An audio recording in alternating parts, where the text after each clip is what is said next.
क्या आपने कभी रात के आकाश में देखा है और सोचा है कि सितारों और ग्रहों के अलावा वहां और क्या है? आप एक विशाल, प्रिस्टाइन खालीपन की कल्पना कर सकते हैं, एक शांत थिएटर। लेकिन क्या होगा अगर मैं आपको बताऊं, अभी हजारों टन इंसान का बनाया हुआ कचरा आपके सिर के ऊपर बुलेट सी स्पीड से घूम रहा है। यह साइंस फिक्शन नहीं है, यह हमारी स्टार्क रियलिटी है। हमने दशकों तक अपनी महत्वाकांक्षाओं को लॉन्च किया है और उसी के साथ हमने एक इनविजिबल हाई वेलोसिटी जंकयार्ड बना दिया है। डेब्री की यह साइलेंट डाउनपोर अब अर्थ पर रियल कॉन्सिक्वेंसेस ला रही है। ऑर्बिटल डेब्री, 7 से ज्यादा दशकों की लिगेसी। तो यह सेलेस्टियल ट्रैश हीप असल में क्या है? सबसे सिग्निफिकेंट कंट्रीब्यूटर्स डेड सैटेलाइट्स हैं।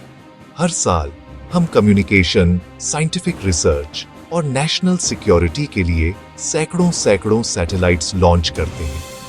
कई पुराने सैटेलाइट्स जिनका मिशन पूरा हो चुका और फ्यूल खत्म हो चुका, बस छोड़ दिए जाते हैं। ये अनकंट्रोल्ड होकर क्राउडेड ऑन ऑर्बिट्स में फ्लोटिंग टाइम बॉम्ब्स बन जाते हैं। ये साइलेंट जायंट्स स्पेस जंक के सबसे बड़े टुकड़ों में से हैं और उनका अंततः गिरना इनेविटेबल है। री एंट्री पर बड़े डेंस टुकड़े सफर से बचकर ग्राउंड तक पहुंच सकते हैं। एक डायरेक्ट, भले ही स्टैटिस्टिकली स्मॉल रिस्क। एक और बड़ा सोर्स रॉकेट हार्डवेयर, जो एसेंट के दौरान डिस्कार्ड होता है। ये टनों भर के बॉडीज एलईओ में छोड़ दिए जाते हैं, सालों तक एमलेसली ड्रिफ्ट करते हुए। दशकों से हमने रास्ते को कोलोसल मेटल शेल्स से भर दिया है। उनके अनकंट्रोल्ड डिसेंट्स एक रिकरिंग न्यूज स्टोरी बन गए हैं। स्पेस खाली नहीं, कॉलिजन्स होती हैं और एनर्जी बहुत बड़ी होती है। एक कॉलिजन हजारों नए टुकड़ों का क्लाउड बनाता है। एक्सपोनेंशियल ग्रोथ, इस कैस्केडिंग इफेक्ट को केसलर सिंड्रोम कहते हैं। पूरी ऑर्बिट्स जनरेशंस तक अनयूजेबल हो सकती हैं। एक आम धारणा है कि स्पेस की वास्टनेस एक इन्फिनिट डंपिंग ग्राउंड देती है, जहां कचरा गायब हो जाता है। पर एलईओ एक फाइनाइट रिसोर्स है, फिजिक्स द्वारा शासित कॉम्प्लेक्स सिस्टम। ग्रेविटी और एटमॉस्फेरिक ड्रैग सब कुछ अर्थ से बांध कर रखते हैं।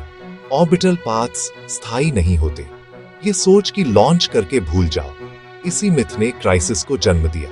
दूसरा मिथ, सब कुछ जलकर खत्म हो जाता है। अक्सर छोटे जलते हैं, पर सब नहीं।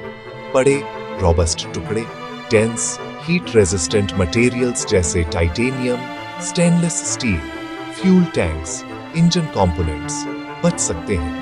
हमारा ग्रह ज्यादातर पानी या अनपॉपुलेटेड जमीन से ढका है, पर पॉपुलेटेड एरियाज पर गिरने की संभावना शून्य नहीं। Re entry physics in action.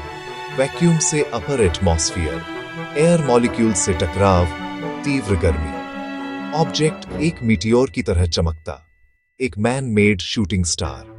Fragmentation के बाद छोटे टुकड़े ट्रैजेक्टरी के साथ बिखरते हैं। सोफिस्टिकेटेड मॉडल्स के बावजूद कैओटिक टंबल और एटमॉस्फेयर की वेरिएबिलिटी से एग्जैक्ट प्रेडिक्शन मुश्किल रहती है। बस बड़ा फुटप्रिंट जोन मिलता है। प्रोबेबिलिटी कम है, पर शून्य नहीं। डॉक्यूमेंटेड केसेस, कोटे डीवोआर में फील्ड पर रॉकेट फ्रैगमेंट, ब्राजील में रिकवर्ड फ्यूल टैंक और इंफ्रास्ट्रक्चर रिस्क सदैव मौजूद। एक बड़ा टुकड़ा अर्बन सेंटर पर गिरे तो सिग्निफिकेंट डैमेज हो सकता है। जितने अधिक ऑब्जेक्ट्स लॉन्च होंगे, अनकंट्रोल्ड री एंट्रीज की फ्रीक्वेंसी बढ़ेगी, ऑड्स हमारे पक्ष में नहीं रहेंगे। स्पेस जंक की समस्या इंसरमाउंटेबल नहीं है, पर इसके लिए कॉन्सर्टेड और इमीडिएट ग्लोबल एफर्ट चाहिए। पहला कदम, मिटिगेशन। नए डेब्री को रोकना। मॉडर्न सैटेलाइट्स को एंड ऑफ लाइफ प्लान्स के साथ डिजाइन करो। रॉकेट स्टेजेस के लिए भी रिस्पॉन्सिबल डिजाइन जरूरी है। रेगुलेशंस मंडेट करें कि एलईओ स्पेसक्राफ्ट अपने मिशन के 25 साल के अंदर बिल्ट इन कैपेबिलिटी से डी ऑर्बिट करें। इसका मतलब फाइनल डी ऑर्बिट बर्न के लिए फ्यूल बचाना और साउथ पैसिफिक ओशन जैसे सुरक्षित अनपॉपुलेटेड एरिया पर री एंटर करना। साथ ही active debris removal, space based nets, harpoons, powerful lasers जो डेब्री को री एंट्री वाली ऑन ऑर्बिट्स में धकेल दे। ये टेक्नोलॉजीज इन्फेंसी में और महंगी हैं, पर आवश्यक इन्वेस्टमेंट जैसे शहरों के सैनिटेशन सर्विसेज, हमें ऑर्बिटल एनवायरनमेंट के लिए कॉस्मिक जेनिटोरियल सर्विस चाहिए। इंटरनेशनल कून ऑपरेशन और पॉलिसी बुनियाद है। क्लियर एनफोर्सेबल ट्रीटीज, ऑपरेटर्स की अकाउंटेबिलिटी, यूनिवर्सल स्टैंडर्ड्स, बेहतर tracking, data sharing, space traffic management. बिना ग्लोबल कॉन्सेंसस के व्यक्तिगत एफर्ट्स फ्यूटाइल, जैसे फर्श साफ करना जब नल खुला हो। अवेयरनेस पावरफुल टूल है, जितनी समझ उतनी पॉलिटिकल विल। यह सिर्फ साइंटिस्ट्स का इश्यू नहीं, प्लैनेटरी स्केल स्टीवर्डशिप है। ऑर्बिट्स एक प्रेशियस नेचुरल रिसोर्स है, ओशंस और फॉरेस्ट्स जैसी देखभाल चाहिए।